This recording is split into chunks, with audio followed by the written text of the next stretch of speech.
Hello, I'm Murray Newlands with Search Engine Journal, here in San Francisco, actually at the RSA conference as it happens, speaking with Brian Solis. I've known Brian for 5 or 6 years. He's spoken at my conferences both in the US, in the UK, and in fact in Paris. I've watched him transform from really talking about marketing and social media to actually talking about how businesses transform. So Brian, you have a new book out. Why does the world need another book on business? And how is this different? What problem are you solving? And how are you helping businesses to understand the key transitions that are happening at the moment? Well, first, Murray, it's a pleasure to see you again. And I've been a long-time admirer of your work. So thank you for having me on the show. Look, the book's called What's the Future of Business? And it cleverly stands for WTF, which is sort of my cheeky little response to what I feel a lot of times in executive meetings.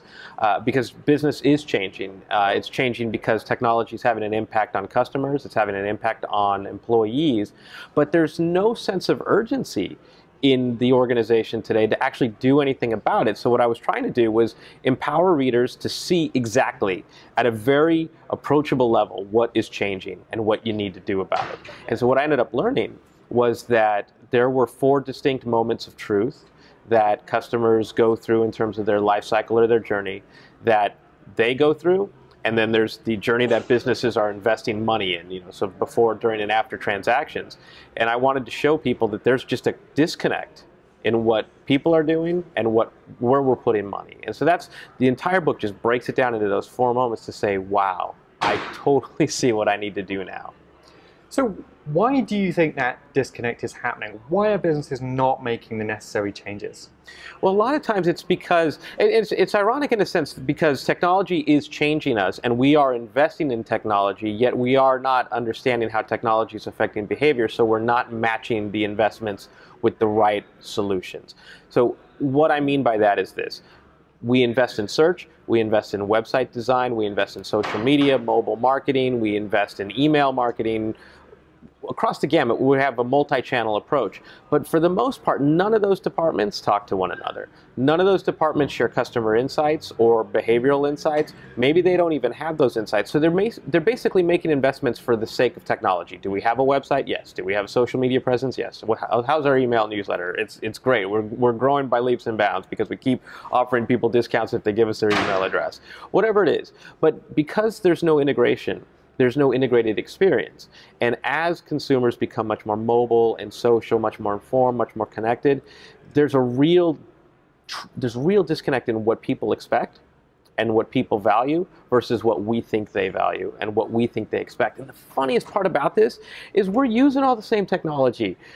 And when we get to work and we put on our strategist hat, we forget that we're the people that we're trying to reach. And I think that's just the disconnect. We're acting like marketers. We're acting like salespeople. We're acting based on numbers that we have to report out to and not necessarily trying to make a meaningful connection that delivers an experience, that builds a relationship, that keeps giving back to both sides.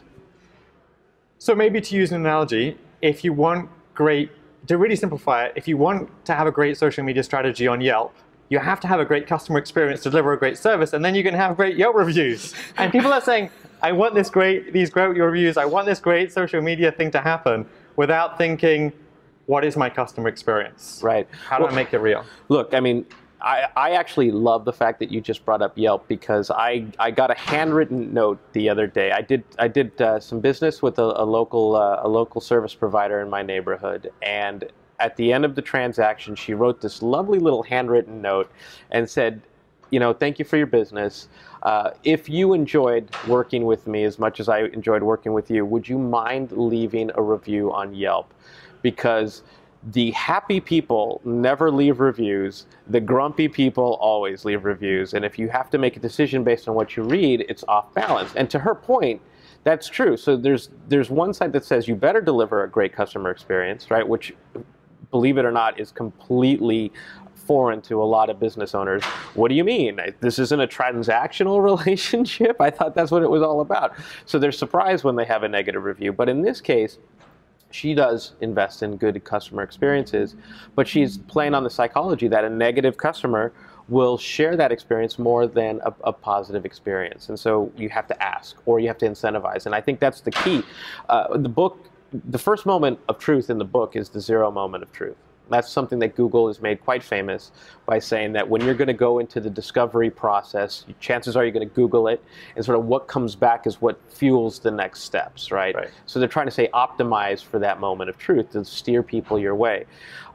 The fourth moment in the book is what I call the ultimate moment of truth. It is what comes back in the zero moment of truth. And this is really critical because today, in the zero moment of truth, it's websites that usually come back, and people invest in SEO, SEM, copy on websites, keyword buys, what have you, to sort of surface up to match those keywords or that search criteria.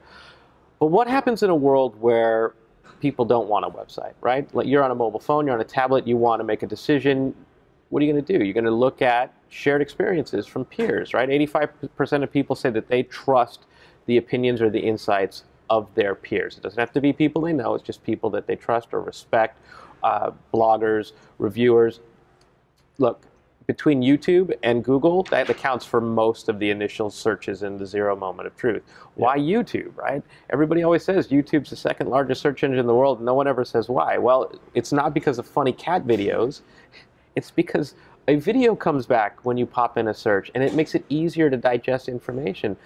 And a lot of times it's someone sharing an experience or demonstrating the product or demonstrating problems or showing things that you didn't know.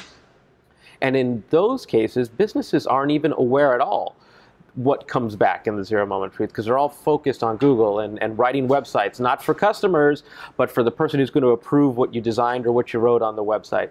So my point is this, is that something like Yelp or something like YouTube or something like an Amazon review are now the things that are much more important in the relationship between the zero moment of truth and the ultimate moment of truth. So you now have to not only design great customer experiences, you have to make sure that those great customer experiences are shared and connected back to how people are searching and how people are making decisions. So it sounds complicated, but really it just starts with understanding what is the new journey, what are the new touch points, what is our brand promise, and what are people sharing today based on their experience with us, and what's the divide, so that we know what to do next, how to close it, how to build better experiences, how to improve products, how to get people working together to bridge the ZMod and the UMod.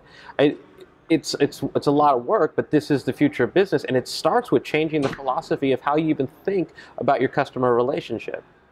So if I'm a CEO, if I'm looking at this challenge, where would be some places I would start to look, and how would I start to think about this? Well, I would task your marketers or even your data team that probably exists today. Somebody has to have data. You know, everybody's talking about big data. Everybody's talking about Moneyball. You know, the thing about big data is it's just that it's big. It's almost like too much information, so we don't know what to do with it. But what I suggest is that businesses just start by asking simple questions. Okay, what's our brand promise, right? And what are the shared experiences that people are having today, just collectively? What do they look like? What's the gap? What's the alignment? Just task somebody to do this. Someone's probably listening to social media. Somebody's probably reviewing for mentions of your brand or share of voice. Somebody's probably doing this type of work, but instead of tracking numbers and sentiments, plus and minuses, start to take the words, the sentences, the phrases, the sentiment, and put this into a heat map that demonstrates what this experience divide is. Because look, there's a show I love to watch. It's called The Undercover Boss. I call it the Undercover Boss moment. It's that moment in every show, even same ending every episode, where the boss says, I forgot what it was like to be a customer. I forgot what it was like to be an employee. I sit in conference rooms and meetings all day, and I report to stakeholders, and I report to shareholders, and I just forgot what it was like to be a human being in this whole process. That insight, by studying the experience divide, I think brings empathy, and it brings that undercover boss moment. It turns big data into things that you can actually feel and use. Then from there, it's really about customer journey mapping and understanding where people are going and the touch points that they're going to and how they're making decisions. I could make a whole list. I could talk a couple hours about it, but those are just two places to start. And I can tell you that just in the experience divide, it's pretty inspiring. So what are some companies you see doing this well? Well, one of the companies that I appreciate, I don't even know if they realized that they were doing this, was Ford and Scott Monty with the random acts of kindness. So what they were doing was monitoring people's sort of negative sentiment about an upcoming car release. I think it was the Fusion. And they then went out to talk to them and film it and share those experiences and say, hey, we heard you, but did you know this? And then they were finding people who were saying great things and then surprising them with rewards and great things so that they felt, just, of course, it became content. But I think it demonstrated something to me that could be better done in the future, and that was positive conditioning or positive reinforcement, right? We know people are going to share negative experiences. We know people might feel positive experiences, but they're probably not going to take the time to write it, unless you ask them, like that woman that I just did business with recently. So what if we started to invest more like in random acts of kindness, right? Where we want people not only to have a great experience, but we encourage them to share it, and we reward them for sharing it. It becomes part of the loyalty program, not how much did you spend with us or how many times did you walk in our door, but how many reviews did you post? How many answers did you provide? One of the examples that I love to share, it's a quite famous one, is giffgaff in the UK, which is essentially a pay-as-you-go cellular service. They don't have a customer service team, but what they do is they use the Lithium platform to essentially bring the community together. So people who have questions are answered by people who are customers. And if people who answer those questions get rewarded with extra time, extra minutes, extra data. And so by optimizing this whole thing, they've created a rich community, a loving community, passionate community. And I think they have questions and answers down to something like 90 seconds. Wow. So it's fascinating. It's just all about positive conditioning. I think the world can get better that way. And not to rant or keep going, but one last thing. Because businesses are trained to think from a critical thinking standpoint, you have an idea and I'll come at you with, yeah, but. We just naturally talk ourselves out of innovation. And I think if we applied a more design thinking approach, something like yes and, then we might actually start solving problems uniquely. And that's to me how giffgaff approaches. That's to me how Ford really opened the door for me thinking about positive conditioning. I really think that this whole idea of opening new doors is a little play on Clay Christensen's title, The Innovator's Dilemma, as I call it, the Dilemma's Innovator. We're faced with a ton of problems. We know that the disconnect between the U-Mod and the Z-Mod exists today. So if we were going to apply design thinking, how might we solve for that differently than we're doing it today? Brian, thank you very much. That's wonderful. If people want to find out more information and follow along with your train of thought, how do they connect with you?